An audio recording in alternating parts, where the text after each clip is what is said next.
Hello and happy 2021. That's right. We're here. We made it. You're here. You made it. We're in the first month, January of the new year. And as we're in this first month, I'm thinking about that first commandment, that top commandment, the highest order of loving the Lord your God and worshiping Him. I'm thinking of Jesus's words: seek first the kingdom of heaven and its righteousness, and everything else will be added to you. And I'm thinking about the command to be one, to be a people that gather together in faith, in unity, in love, in spirit, that we're called to love one another. By this, the world will know your mind, Jesus said, if you have love one for another. King David probably said it best in Psalm 133:1, how good and pleasant it is when brothers and sisters dwell together in unity. Over these last 9 months, God has showed us grace and given us wisdom as a church team and a leadership and our pastors in continuing to preach the gospel, continuing to reach and love those in our community, and continuing to gather on Sundays. Let me say that again. God has given us grace and showed us grace and given us wisdom in continuing to preach the good news, in caring and loving for people in our community around the world, and for our gathering as a church family on Sunday mornings. It's been different. It's been unique. It's been not ideal, but there's still impact happening. There is still faith igniting. In light of the current realities we're facing, however, we're having to pray and navigate a path we've never been down before. I don't believe any of us thought when COVID began in March of 2020 that in January 2021 we'd still be here. But in the light of several realities, the fact that the virus cases are surging and the numbers are increasing.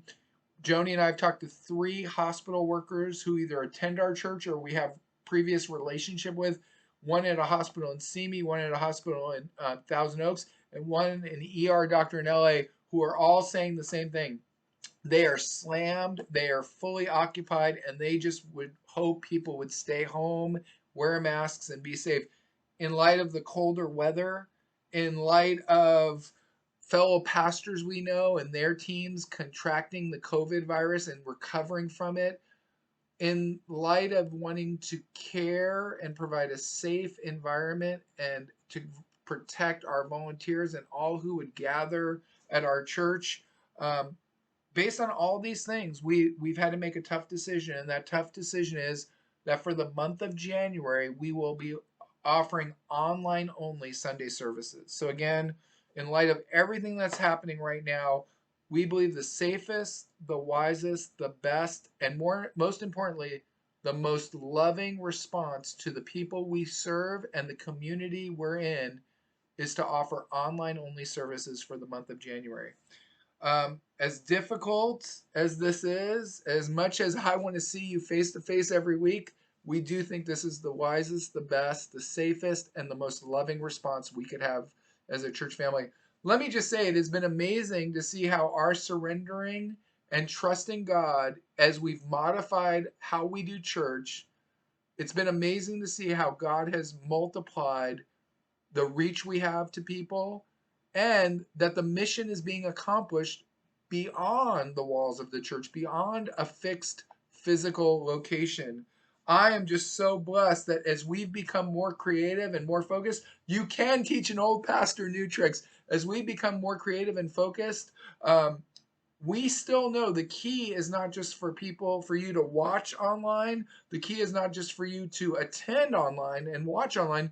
The key is for all of us to gather and contribute, to grow and connect. So I want to give you, as we're in January, just 2 things to do, because the news may be tough that we can't meet in person. I know a handful had been coming in person outside, but let me give you 2 things that you can do to connect. Number one, when you're online at the services, did you know that our Facebook and YouTube online services have a chat feature? We would love for you to be a part of chatting during the service. Before and after the service, you can talk in the chat room or in the chat and connect with people. You can, between songs, share a scripture or praise Jesus. And even during the messages, myself and other pastor leaders will ask for a response in the chat. You could even ask for prayer in the chat, but would you please engage the chat? If you do not know how to engage the chat or have access to the chat on YouTube or Facebook, please email us at info@tofoursquare.org. Please call us. Let us know you need help, and we'll help you learn how to use the chat feature. Number two, because we want to go deeper, we want to remind you that during the week, there are things to do. We have a Tuesday Zoom prayer meeting every Tuesday at 7:14 p.m.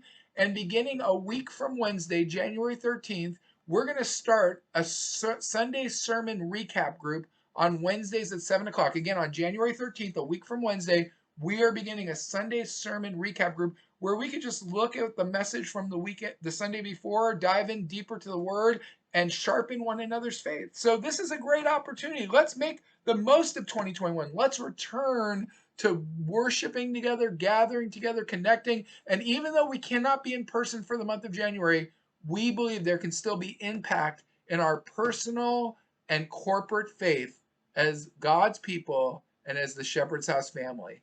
God bless you.